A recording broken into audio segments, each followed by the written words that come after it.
Good. Thank you for that introduction, Piers. We've had a few ding-dongs on X, formerly Twitter, over the years. Recently, I've noticed a pattern where you've started a few tweets saying, I hate to admit this, but I agree with Piers Morgan.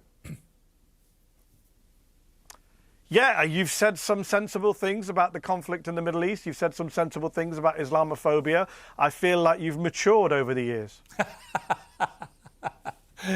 I've been following what's happened with you with great interest. And as somebody who was at CNN and left there pretty abruptly myself a few years ago after a series of very lively debates with members of the NRA about gun rights in America, you know, I could see what happened with you, and we'll come to that a little later. But first of all, how are you enjoying the freedom of your new life? Very much so.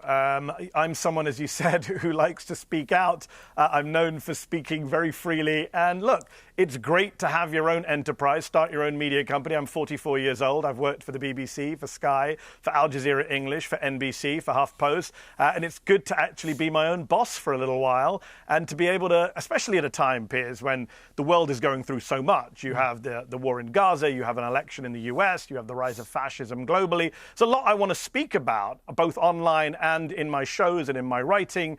And, you know, it is good to be uncensored, including on this show. It certainly is. It's great to have you. Let me just take you back to October the 7th. I want you to imagine, and it's a bit of a leap, I admit, but I want you to imagine that you are the Prime Minister of Israel when that atrocity happens in Israel. What do you do? That's a great question. So short answer is I resign, because I'm responsible for that attack. I'm the one who botched security at the border.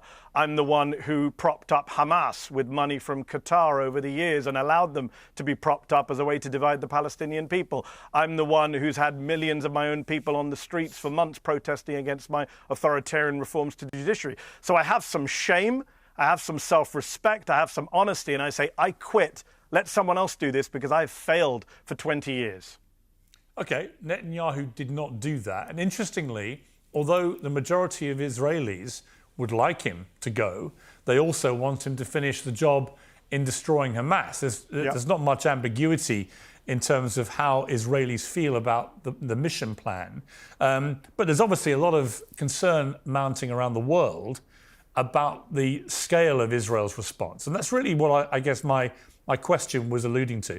Yes. I'll be honest, I've said this a lot on my Uncensored show, that I felt a real moral quandary.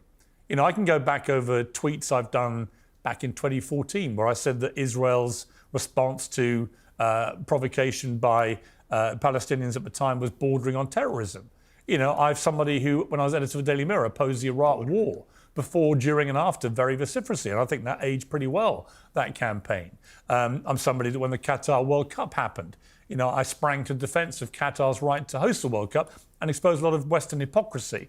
And yet, when it comes to this particular conflict, I feel genuinely conflicted, for want of a better phrase. And the point of my conflict is this, really, is that the reason I asked you that question about if you were the Prime Minister of Israel, it's very, very difficult to know how any Prime Minister of Israel could have responded in a particularly different manner to the way that Netanyahu did. Putting aside all the reasons that you say he should have resigned, and by the way, I broadly agree with them. So, in terms of the Israel people, the Prime Minister at the time, the response to what happened that day was going to always have to be enormous, wasn't it?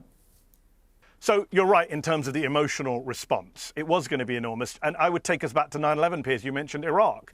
After 9/11, there was an emotional response in the US that something had to be done. Right? There's the famous Yes Minister dialogue. Something has to be done. This is something. Let's do it.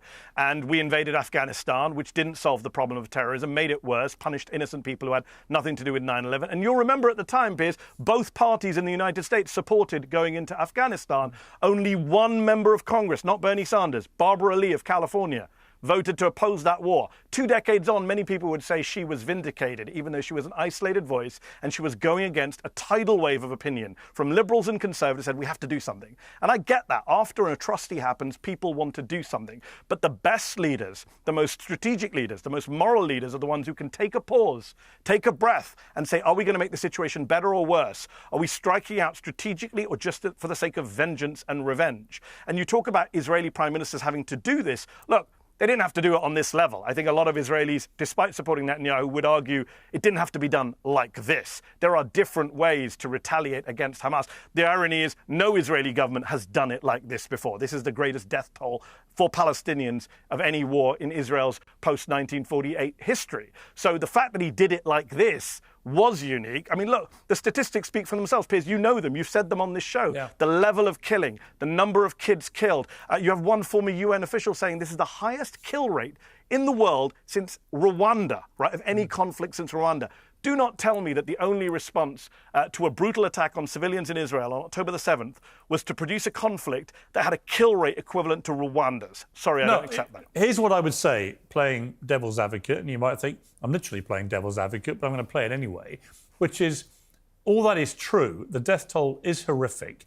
The percentage of children being killed is horrific. But I would say, as a caveat to this, that if you think about it from the Israeli perspective, you've got 35,000 Hamas terrorists, and we'll come to whether you think they're terrorists or not in a moment, but you've got 35,000 Hamas soldiers, warriors, terrorists, whatever description you want to call them, depending on whose side you're on. And they are embedded amongst a civilian population where half that population is under 18. How else do you get rid of Hamas if you don't go about it in the blunt, brutal manner that Israel is doing? And if you do it the way they're doing it, how do you avoid the kind of casualty rate of people under 18, given that that's half the population? So, three things very briefly. Number one, you do it by not deliberately targeting civilian targets and schools and hospitals and cemeteries and mosques and universities and churches. You don't have snipers shooting at hospitals or Christian women inside a church. That's how you avoid the casualties. Number two, I don't accept the premise of your question that this is the way to defeat Hamas. I think even if I'm an Israeli hawk, I criticize Netanyahu and say, this is not the way to defeat Hamas. This is actually absurd to think you can defeat Hamas in this way. We have countless episodes from history that show us this is not how you defeat a guerrilla movement, a resistance movement, a terror group, as you say, whatever words you want to use. In fact, you have Israeli generals saying this can't be done in this way. And number three, look, the reality is Hamas is a symptom of the problem. As long as you treat Hamas as a problem rather than as a symptom of the problem, you're never going to get rid of Hamas. Or if you do, by some fantasy means, get rid of Hamas, you'll just get another version of Hamas, because now you've got tens of thousands of orphans. You've got people who've lost their kids, their spouses, their siblings. What, you think they're not going to fight back in the years to come? You think they're not going to take revenge? Well, that's how I feel. It's absolute madness to believe. I feel the same way. Then we agree. So, yeah, I think, broadly speaking, I do, because I think you can't kill the ideology. And, in fact, all you will do is entrench the ideology. I think, and that's what I don't think Israel have thought through to a logical end game, which is you're not going to get rid of the thinking that inspired Hamas, because a lot of people will have suffered such appalling grief with their close family in the way you described, that they're going to want to get revenge.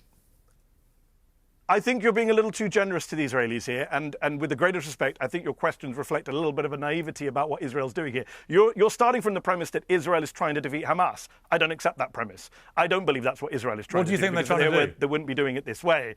I think they're trying to take back Gaza. I think they're trying to erase the resistance in Gaza. I think they're trying to get rid of the people from Gaza. I think this is they've mowed the lawn, as they put it in previous wars. This time they're going in to erase the population. There's a plausible genocide. Okay, but let me ask you that. If you listen to Israeli officials, as you know, it's laid out in the South African petition, they are very genocidal in their approach to flattening and burning down Gaza. It's not about destroying Hamas. And if it was about destroying Hamas, why has Netanyahu and Smotrich and others talked about how Hamas is an asset to Israel? Why do they say that openly, Piers?